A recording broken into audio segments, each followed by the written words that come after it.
And we start with our keynote lecture. It is a great honor to present Biljana Kašić, one of the foremost leading theoretician on feminist theory from Croatia. She has been full professor at the University of Zadar in Croatia, Department of Sociology, where she taught lots of, let me just see, okay, courses on feminist theory, sociology of politics, sociology of identities, post-colonial theories, globalization, and culture of resistance, which are all fields where she contributed in theoretical positioning and text during many years. She's been feminist activist from 1980s, and since 1995, she has been one of the founder and the leading presence in the Center for Women's Studies in Zagreb. We will hear a lecture on the seminal text of Juliet Mitchell, The Longest Revolution. So Biljana, you're free to start your presentation. Okay. Now, please, share the screen or start with presenting. Thank you a lot, Sandra, for this really great, introduction. And I always feel very overwhelmed thinking about our Dubrovnik seminars. And this also, although I'm longing for being or for meeting you in different way, not through this virtual classroom, but I hope that you are going to support me if something will go wrong with a kind of technicalities. So I'm really grateful to have the opportunity to give a presentation with this, within this seminar. The title, which refers to one, as Sandra already said, Juliet Mitchell's classic work, I think, Women, the Longest Revolution. I think in a way it really suits the title or the idea intention of our seminar this year. So, especially in the context of neoliberal expropriation of labor and ruins of capitalism, yesterday we heard really a lot of things around it. The economic dispossession, neo-colonial ventures, increasing politics of effective economy, and its implication, especially upon women and migrant bodies all over the world, accompanied by threatening anti-feminist streams. So I do think that this work of Juliet Mitchell encourages us to reflect again on what the concept of the political as a radical change means and what makes feminist political responsiveness possible nowadays. I think it's a very demanding task. So I have to admit that this Mitchell's work seems to move me more than I thought when I proposed this actually 2 years ago for our seminar. Not only because of the relevance of the topic nowadays, but above all of fresh, entirely, I think, progressive ideas that the text passes, not only on me, I think on different generation of feminists and different feminists. Right now, I think Juliet Mitchell probably is 81. I don't know, I'm just thinking now about it. And, okay, thank you a lot. So you see. So let me start this presentation with one subjective insight, and it's about Juliet Mitchell. Juliet Mitchell is really an exceptional and very dear feminist theorist, psychoanalyst, and anthropologist with background in philosophy, in Marxism, especially Marxist philosophy, and sociology also, whose theoretical work is the subject of my analysis here.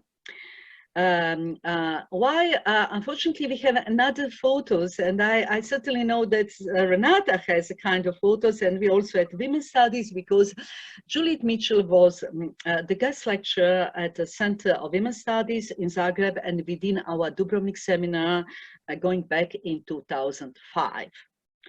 At that time, her main preoccupation was how to actually articulate new arguments, counter backlash tendencies around sexuality that emerged via imposed questions into the public, such as we know, I mean, it's terrible what happens to all of us during, I think, over the last decade, I think, such as women's natural duties in terms of reproduction and mother caring, by arguing that instead of procreation as an aspect of the coming out under the dominance of the patriarchal vertical model, the significance of the horizontal axis that includes gender, sisterhood, siblings. She spoke about sisterhood at the time, and also about sexuality, and study into structural caretaking roles is what should matter. So once more, she opened up, I think, the issue of sexual difference and its origins, and thereby distinguishing the concepts, actually two concepts that provoke, I think, various different disputes and controversies today and misunderstandings. On one hand, the concept of sexual difference and also the concept of gender. While the modernist question of the origins of difference put heterosexual division at the center both of life and inquiry, in one of the many interviews she has given in recent years, she highlighted that feminism that had arisen in its second wave in the 1960s challenged that centrality. Namely, I quote, "The 60s sexual revolution displaced reproduction, or better, took place precisely because reproduction was already sidelined, and in doing so opened the way to a radical change to heterosexism." At the end of quotation. Anything a woman can do, it was one of the slogans at the time, slogan of the second wave feminism, a man can do too. And in that sense, it was a slogan that the second wave feminism added to the first wave. She knows, I mean, Mitchell knows, of course, that caretaking is no dependent on procreation, neither on sexual revolution that human history shows. Yet, within evolution, coming back to her words, difference is an interactive dependency. It's only within history that oppression has meaning. The end of quotation. Agreeing with her claim, just thinking, yeah, last few days I was thinking a lot about it. Yeah, that it is only within history that oppression has meaning. I will try to start my analysis by intertwining historical present with historical past in order to open up some of the questions that are places of feminist concern today. So I will go back first, yeah. So how did women the longest revolution emerge? So just I would like to contextualize a little bit the whole story, because also there are some other disputes around the second wave feminism and what happens nowadays concerning, for example, radical feminism, gender issues. So that's why I would rather like to contextualize the whole story, because I think the politics of location matters, as well as any kind of contextualization when we speak about feminist historical demands also matter.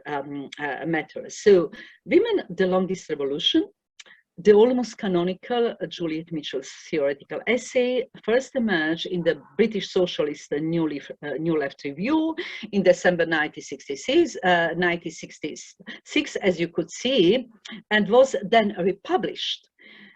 Little bit changed in the book Women's Estate in 1971. Although I think it's extremely difficult to elaborate in reduced form at the context of the essay's occurrence, I will only try to outline it. On one hand, according to the subjective testimony of the author herself, I mean Juliet Mitchell, there were of course different influences. The link with the New Left politics, which began with the reading of Sartre for her, de Beauvoir, and the European Marxist, interest in ideology associated with Louis Althusser, the roots in the student and anarchist movement, and her personal involvement. I think it's very important to say it because somehow it's also always a kind of dispute when we speak about influence, her influence or influence better or influence of psychoanalysis into or to feminism. So her involvement with existential anti-psychiatry, like, you know, I just, you know, I remembered when some of our feminists from our region spoke about anti-psychiatry movement. It was very important, like in the end of 60s, and how I think a lot of our colleagues, especially from Belgrade, they were inspired by anti-psychiatric clinics.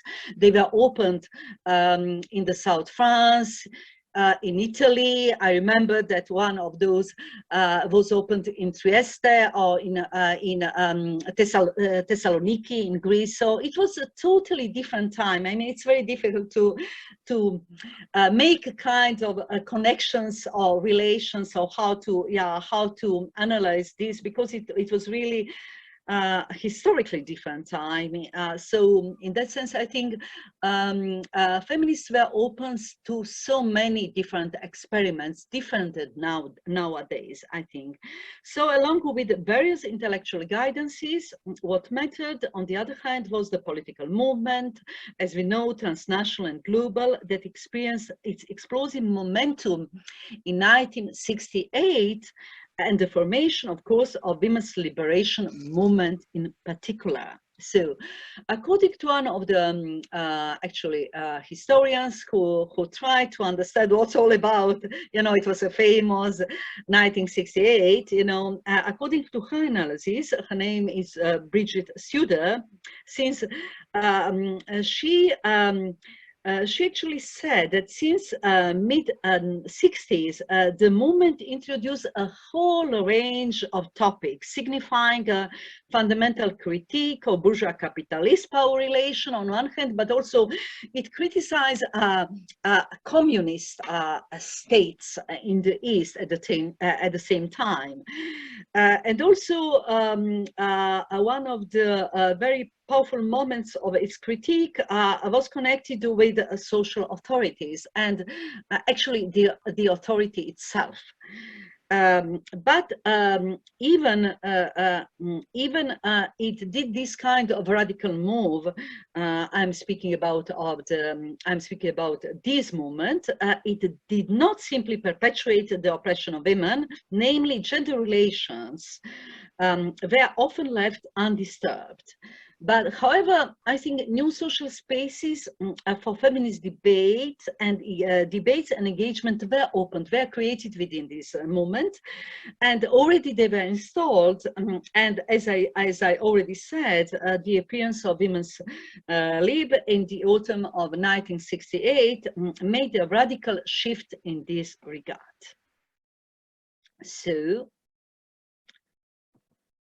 So what did it mean for Juliet Mitchell? You can look at her. It was her face, and you know, she was very young when everything started, and you know, even she couldn't realize what happened with her revolutionary ideas at that time. She was very, I think she was involved, especially within these discussions around Marxism.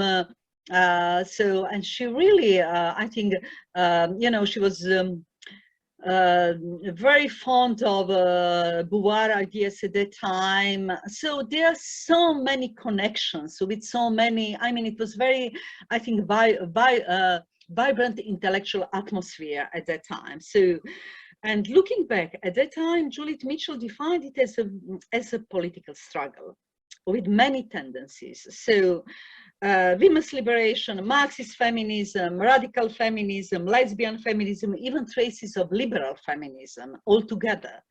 But what was a joint creative drive in terms of women's politics was struggle against oppression of women.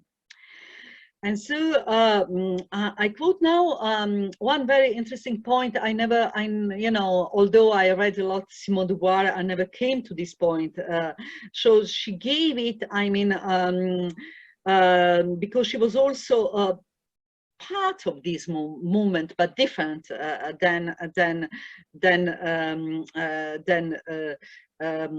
Juliet Mitchell's actually engagement. So what I quote, what these women are demanding is not a superficial emancipation, but the decolonization of women.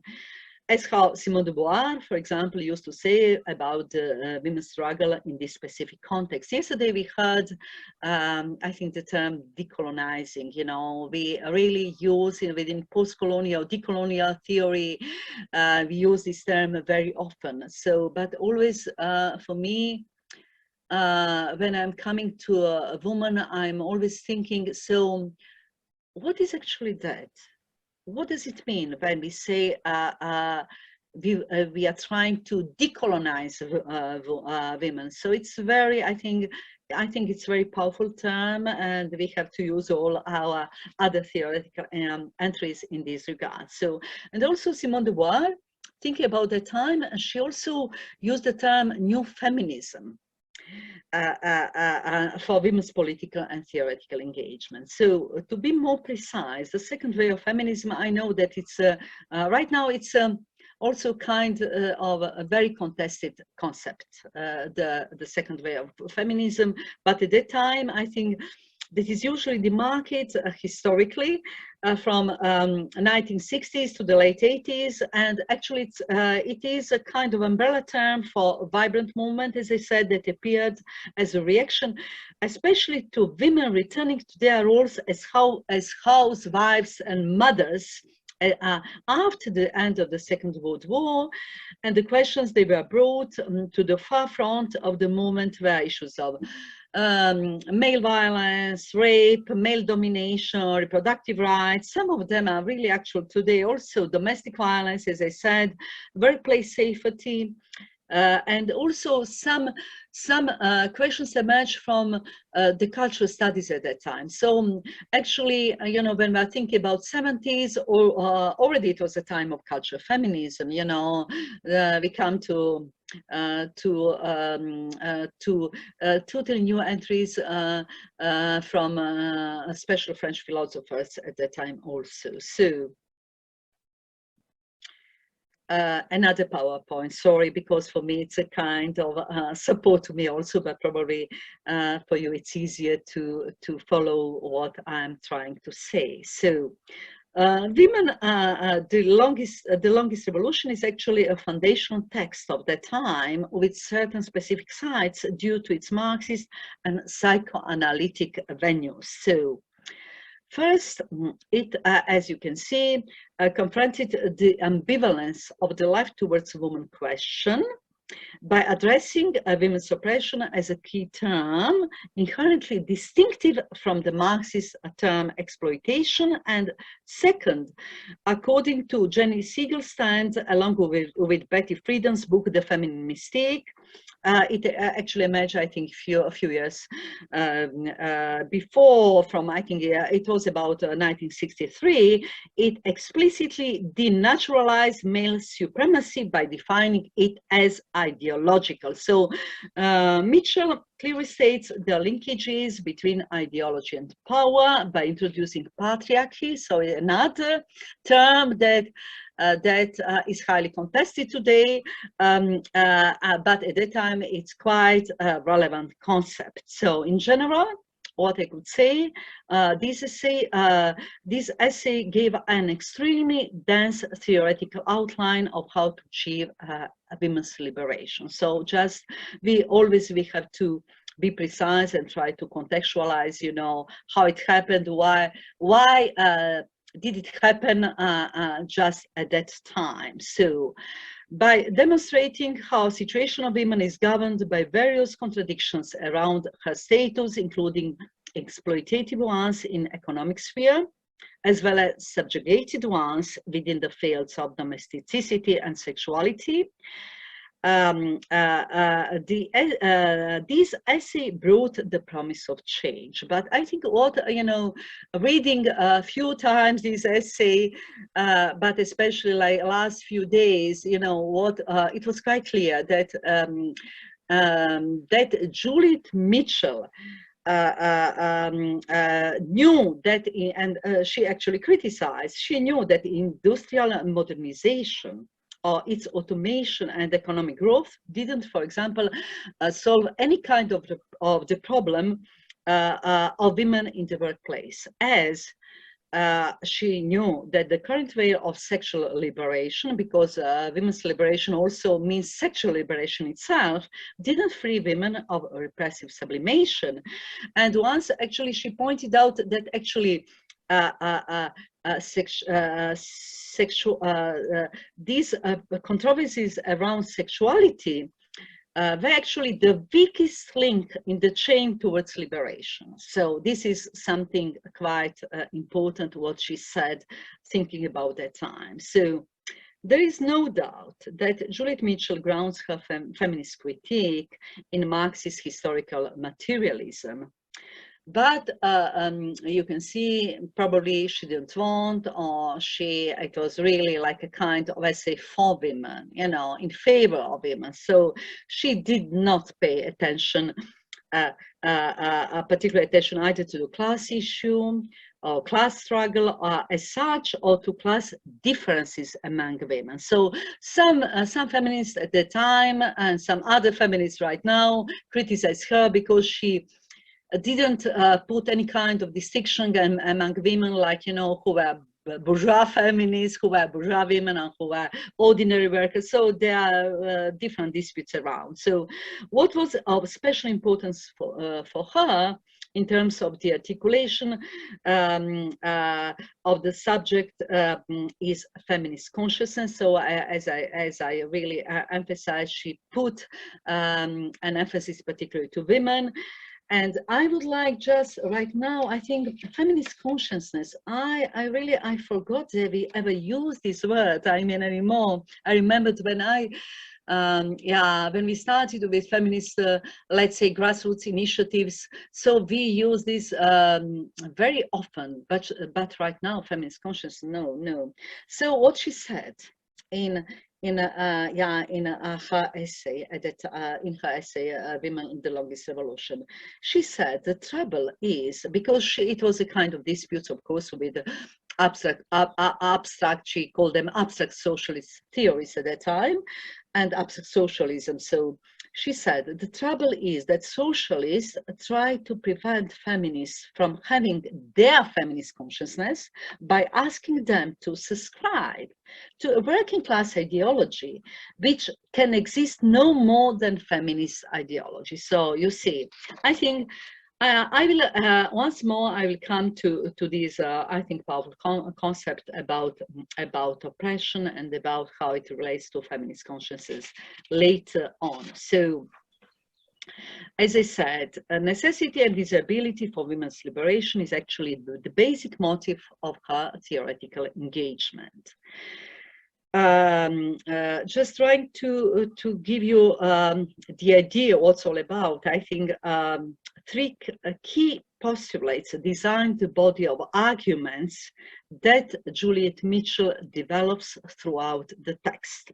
First, women are essential and irreplaceable, and thus the profoundly unique nature of women's subjection that is different from any other social group contains the centrality of her analysis. So she insisted on this kind of specificity.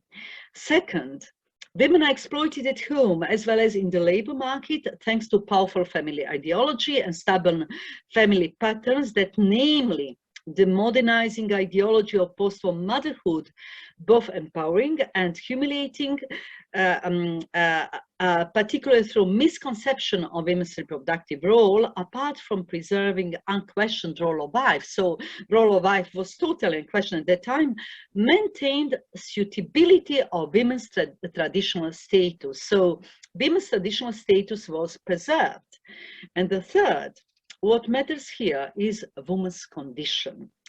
That's how I understood. So it's my interpretation is for her both analytical concept for demasking multiplicity of women's troubling positions, and also a significant mark that indicates and detects all areas of women's subjugated spheres of structures. So she's in that sense very precise. She used the term structure, so for certain reason, obviously. So, and those are production, reproduction, sex, and socialization of children that all together form complex but ambiguous unity. So, as you can see, not only that desirable change in a woman's condition requires a transformation of each of these spheres or structures, but the liberation of women can only be achieved. That's what she emphasizes. That's her emphasis, actually. If all of structures, above mentioned structures that are intertwined, are intentionally and fully transformed. So only all, otherwise there is no way that we could achieve women's liberation. So just this visionary goal brings us back to the key term for naming the position of women, and that is oppression. So Juliet Mitchell, I think I liked the way how she wrote, because she really, gave some ideas about how to be precise about some actually self-assumed notions. So thinking about oppression, as I said, she's quite precise in her elaboration of why she introduced the term and what oppression meant for women. Oppression was a category that feminists came up with in order to establish the area of the revolutionary task not covered by previous revolutionary theories or practices. So it's another concept that actually touches area of revolution, but in different way and from perspective of women. So it was a task envisioned, as I said, for women's revolution. That's Shiva. It was her goal or her mission. While exploitation in Marxist terms was understood primarily as the taking of surplus profit, which makes for capitalism, and whereas it had a very exact politically and economically defined meaning, oppression, by counteracting the analysis of Marx and Engels, meant something else for her. And really, I think it's very interesting because now also there are so many misunderstandings about this concept. I think that's why I think in a way it's very educational essay, among other things. So regardless of its stretched definition, oppression means that it is not just exploitation, but something else beyond capitalism. And that's happening here, and that predates and post-dates capitalism, and that defines women's position. And explain in a sense why sexual difference matters. She never actually given up from the sexual difference. So it's another question today. So going further, oppression signifies that it is something deeply missing within the Marxist stand, that, as we already know, because some of us dealt with the woman question, that women will, by communist revolution, without, just by definition, actually achieve a full equality, since they are actually a part of dominant revolutionary class. So everything will be solved after we will achieve let's say communist revolution. So the Marxist feminists to whom Mitchell belonged belonged to knew that it's something missing around. So, and she really argued and disputed with so many his Marxist friends at that time. So both Marxists or socialists and radical feminists criticized inadequacy of classical Marxist and socialist theory and their abstract socialist protagonists, especially for lacking a comprehension of women's oppression. And then the reason of the revolt, they really didn't understand why, women demonstrated at the time, since, as now I'm just thinking about another famous woman who was actually assistant of Simone de Beauvoir, also one of our guest lecturers, Christine Delphi, who also with other, I think, women at the time, she was assistant on Simone de Beauvoir, but she did a lot, especially now she's very active about, you know, about how she reconfigures or reconceptualizes the concept of sexual class. So class, it's not a revolutionary class, but it's sexual class. This is the point. So, yet, according to Robin Truth Goodman, all of these feminists, including Mitchell, also try to grapple with concepts, you know, Marxist concepts like ideology, exchange, labor, class struggle, and ask if they somehow could fit to oppressions in women's social conditions, collected under the term of patriarchy, or if women's forms of subordination were so culturally specific that they needed their own independent area or rubric. So in that, thus, in order to deepen the specific nature of women's oppression and hence women's revolutionary role, Juliet Mitchell didn't want to give up of the use of scientific socialism as a method of analysis. And I do think it's actually quite present in a way of how she advocates for feminist consciousness, based on the concrete experience of women's oppression, being aware at the same time that insisting of furthering dual opposition between radical feminists on one hand and abstract socialists on the other hand, would miss the complexity of women's oppression. So I would like also to share with you another, I think it's very interesting today to speak when we are coming to the oppression, what does it mean, and how I think she was really in somehow, she envisioned so many things at that time. So what she said, you know, it was, you remember, it was 1966, she said, all oppressed groups, workers, women colonized, can have their oppressed consciousness. So each of them,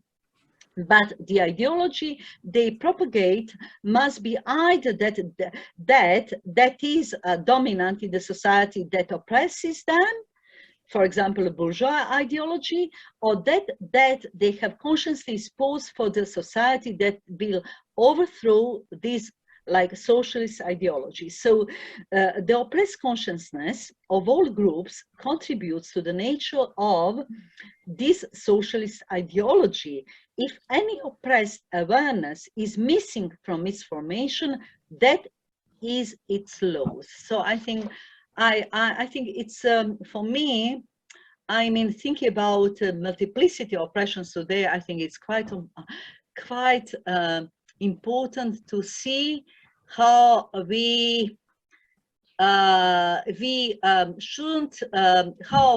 shouldn't allow that any of these sides of oppressions could miss within our analytical framework today. So her insistence on the specific cause of women's oppression leads her to address patriarchy. That is, as all, I think there is no way, I mean, there is no sense even to mention, that is the system of male domination supported and also carried out by capitalism too, but also to the recognition of the concrete experience of women, which is why it's important to politicize privately. So now coming to another thing, another concept quite important, not only for radical feminism, but for the, I think, for the second way of feminism at that time. So she said, as with any protest movement, there is the personal experience of colonialism, of racism, of sexism that demands the liberationary struggle. So the first stage is politicizing the personal. And I quote now, I have always assumed that this had meant the personal realm in which women are dominantly inscribed in their femininity, no the other way around. So this is the way how she explained it and added, what changes the pain that must be protested is the politics, the turning of many individual experiences into a collective struggle. So saying now or saying at the time that personal is the political indicates actually the material presence of women's lives, women's experiences, but also highlights the formation of consciousness, raising a gesture towards the politicality of the personal. Just, you know, if I would like to compare with what happens today, I think that we are facing something different. You know, thinking about celebrity feminism or other feminisms, I think what happens actually is much more personalizing the political than politicizing the personal. So, and of course, it goes with, I think, producing feminist stars with other stars. It goes with, I think, extreme individualist, I think, atmosphere and production of individualist figures. So many things are around it. So. But I think one of the Mitchell's most relevant and challenging insights, which I will only point out here, because I have no so much time left, concerns psychoanalysis. And I think psychoanalysis is quite important now, speaking about women's position also. Retracing a shared history with the feminist artist Mary Carey on a panel at the Institute of Art in London in November 2003, namely almost 40 years after, Juliet Mitchell tried to describe a feminist need for a psychoanalysis. She wrote in the book Psychoanalysis and Feminism that emerged in 1974. For her, it was the result of a period of profound collectivity forged during women's mutual participation in women's liberation activities in London at the time, while connecting the politics of feminism to the political potential of psychoanalysis, despite all controversies around, was productive since it offered an appropriate analysis of patriarchy available to feminism. So, in a sense, I think she wanted to say that without psychoanalysis, we couldn't understand the concept of patriarchy in a full sense.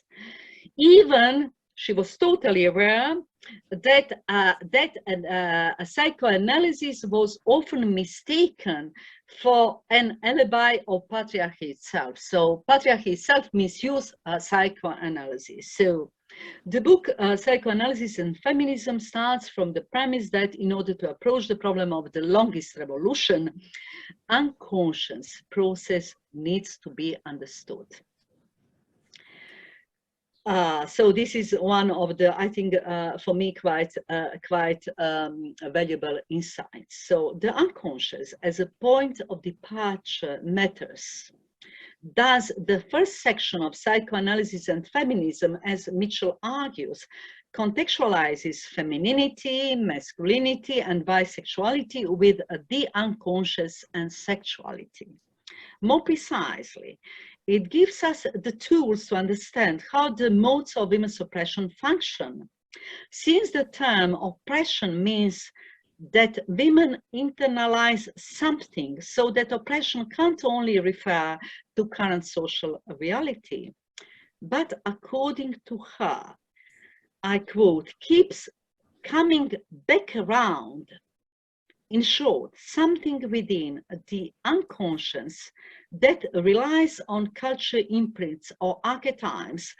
It is in that sense, as I could understand, a kind of hidden or patriarchal script, can be activated or moved afterwards.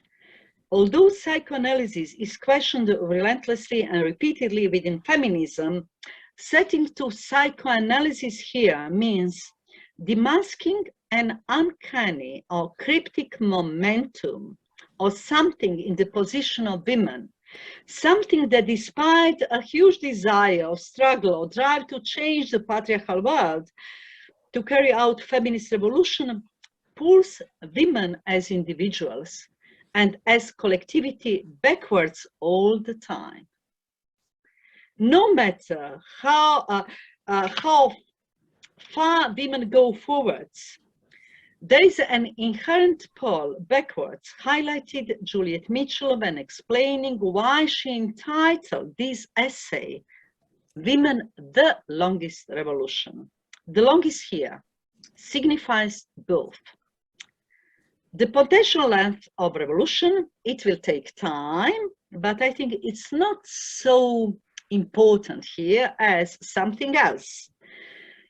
Her emphasis on the notion of afterwardness or Nachträglichkeit she used here, that indicates that the first event is so unconscious, a cryptic momentum that seemingly has no psychic structure.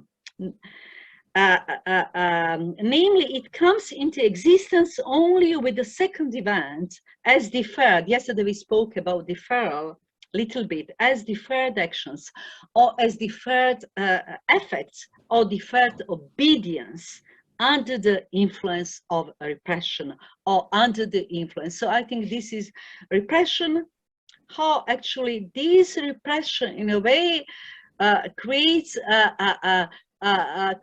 a structure of the notion of oppression. So, and now coming to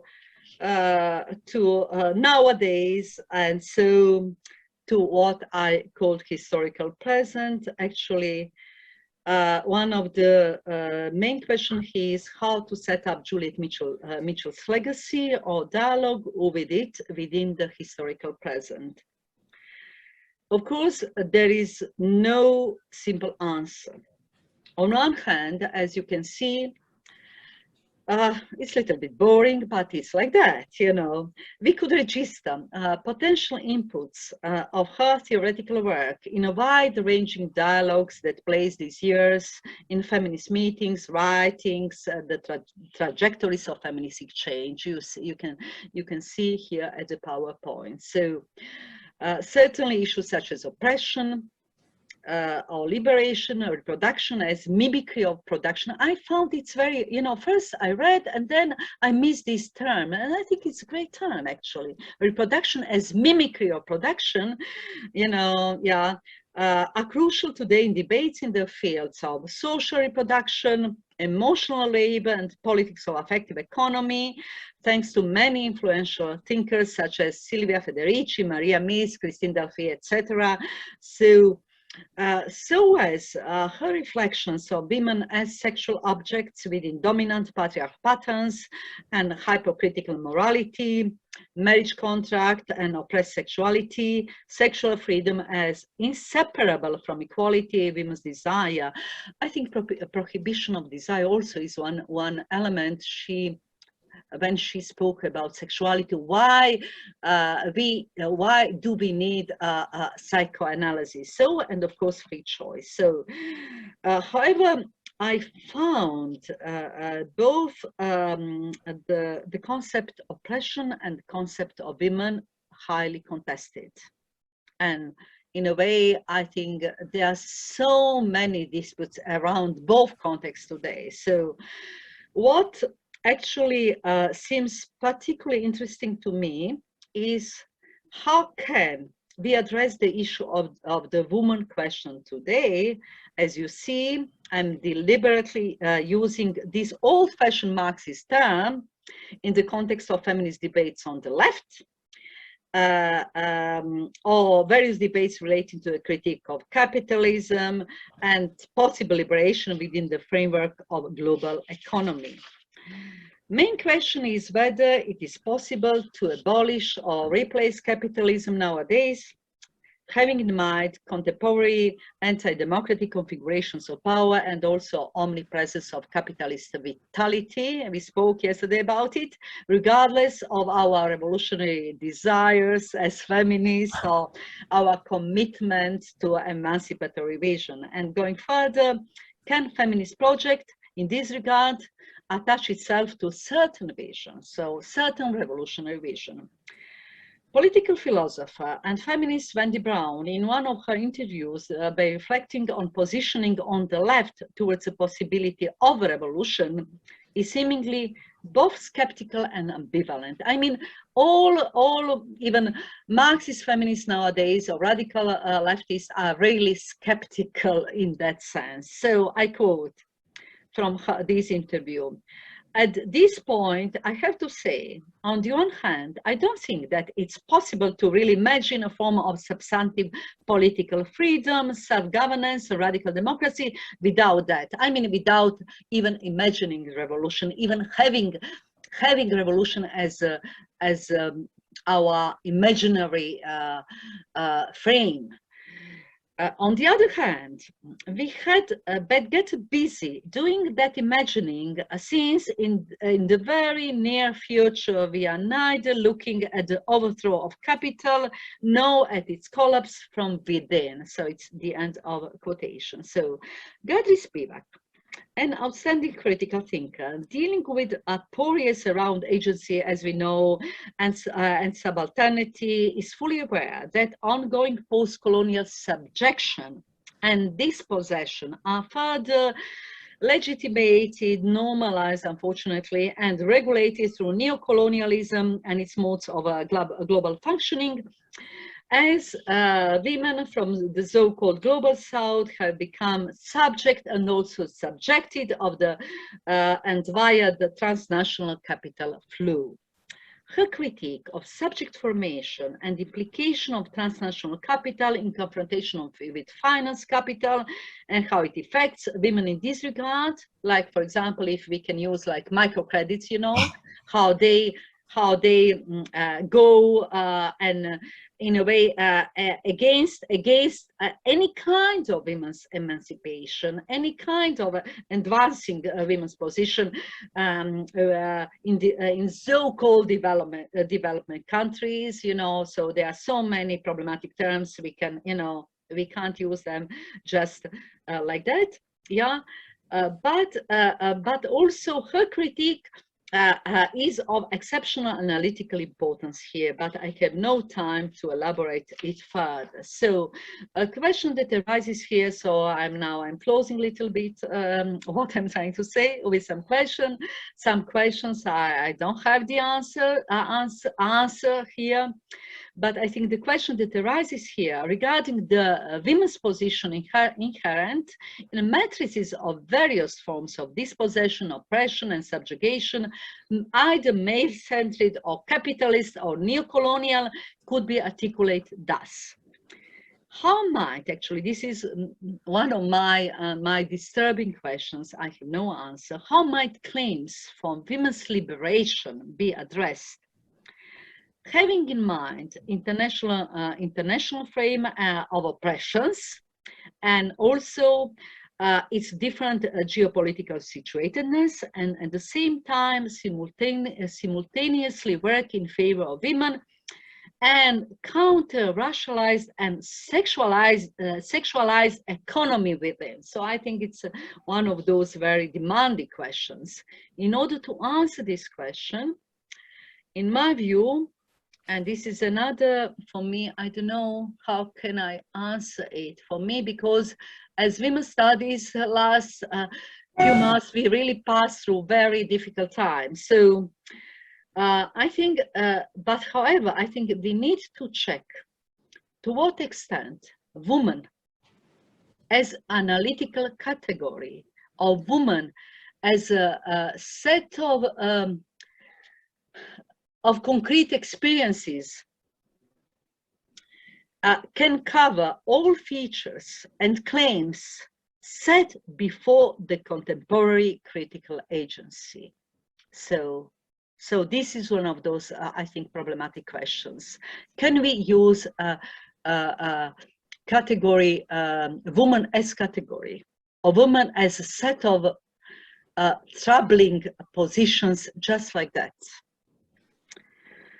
Juliet Mitchell's hope in the realization of the women's revolution and her embedded desire to move forward in this direction is somehow spoiled with a kind of pessimism, or rather skepticism.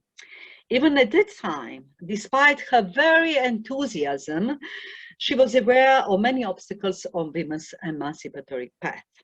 Certainly, as we know, the context always affects the meaning. The context there and the context now.